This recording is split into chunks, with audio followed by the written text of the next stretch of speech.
Hey, this is part 2 of the D-tuning video for this week.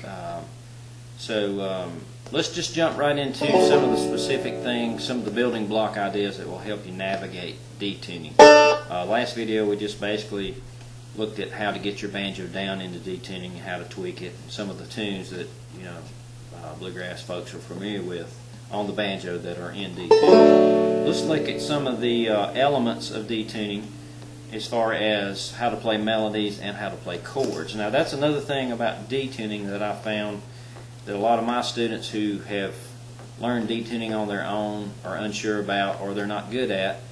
That is trying to play melodies other than, say, Reuben and John Henry. I mean, it's easy to memorize tunes that other players play and that are real prevalent, but sometimes you'll be in band situations or jam situations where you'll be asked to play tunes on the banjo in D-tuning that you're not familiar with, and sometimes that can be a lot harder thing to do because you've just trained yourself to memorize certain tunes.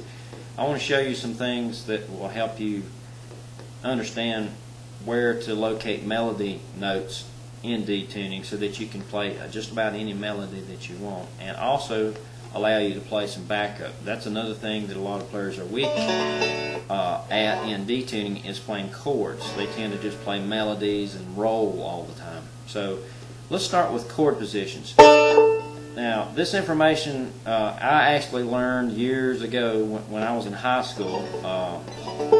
My dad actually bought a Bela Fleck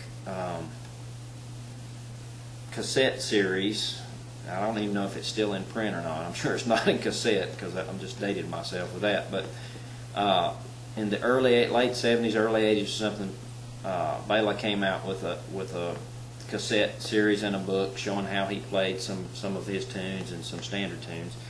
And he played some songs in D-tuning, and one of the things that he talked about, which was a revelation to me, was how to find melodies in D-tuning, and not just to memorize tunes like Reuben, which at that point that's what I had done. I had learned how to play in D by just copying other players, listening to albums, listening to old Flat Scruggs records, and listening to what these famous players were doing, but I really never understood how D-tuning worked other than I could get in D-tuning and I could play a few melodies.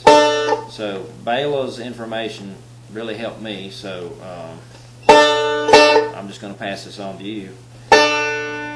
One of the things he explained, which is really logical once you understand later, as I understood more about theory and how tunings work, it made all the sense in the world to me.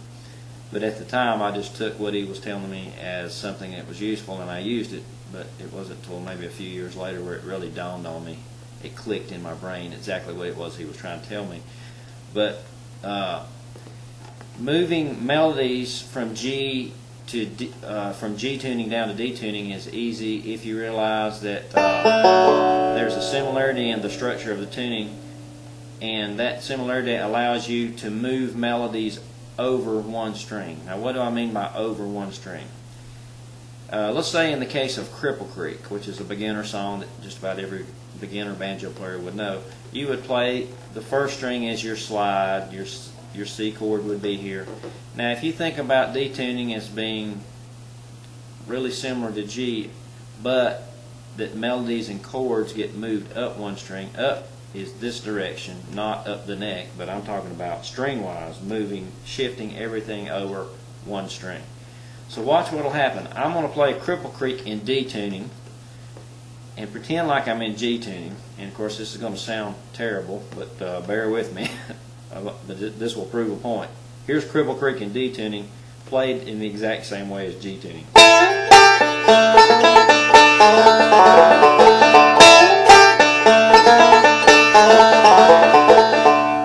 Okay, now part of that sounded terrible,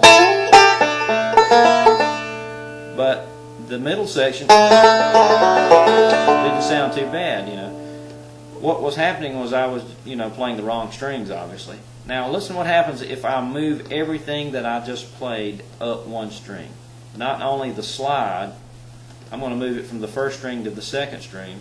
I'm going to use the exact same fret positions, 2 to 5, my C position will now get moved over here, but it won't be C this time. It will actually be G because I'm in the key of D. So the chord progression will be the same, but the names of the chords are different because I'm playing it in a different key. But as far as what I'm doing on the banjo, I can just physically lift these two notes up and slide them over from first and second string to the second and third string. Now watch what happens when I move the melody up to the second string.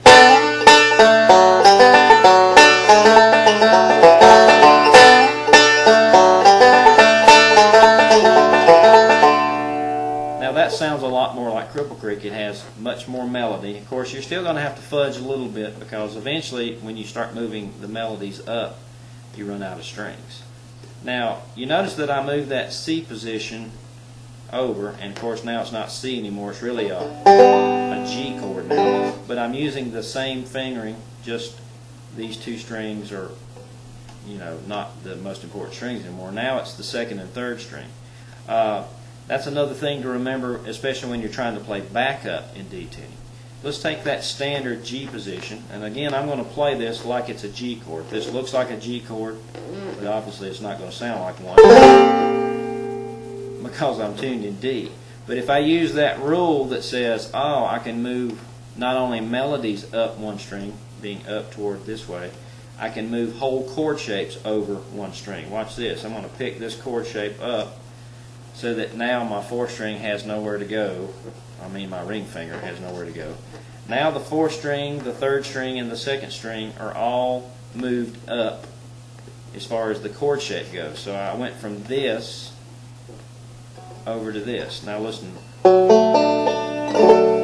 It gives me a D major chord sound that I can vamp.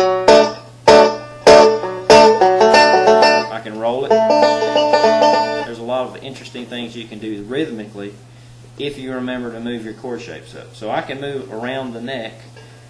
This would be my number 2 shape G, but again, it's not G now because I'm tuned differently. But if I move that entire chord shape this way, shift up one string, then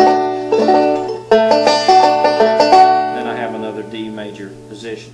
My bar chord would still be the same, but now instead of a G bar, it would be a D bar. I can go up the neck and shift my number 1 shape over.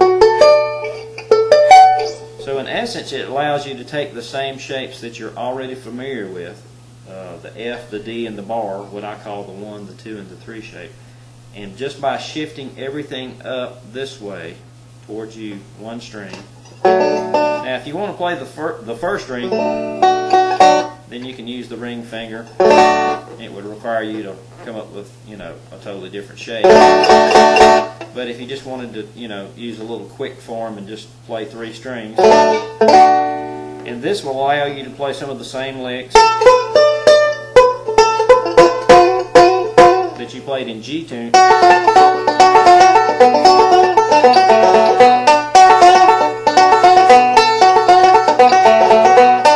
So it's a great piece of information that I picked up from watching Bela, and I'm just going to pass this on to you just in case you didn't know that.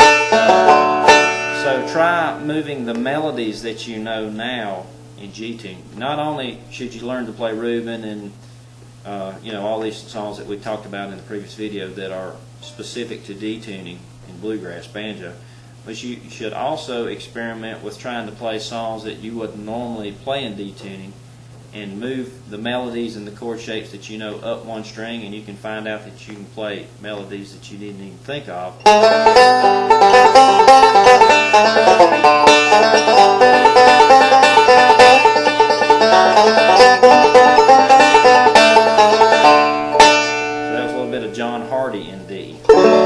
So it's an interesting exercise to do, and it teaches you more about some of the fundamental techniques that you need to play any melody in D tuning, not just the commonly occurring songs. So I guess it's memorization of melodies in D tuning versus understanding how to play melodies in D tuning, which is a lot better thing.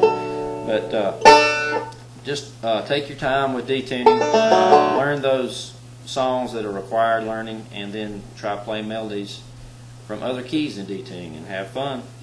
Thanks, and we'll see you next video.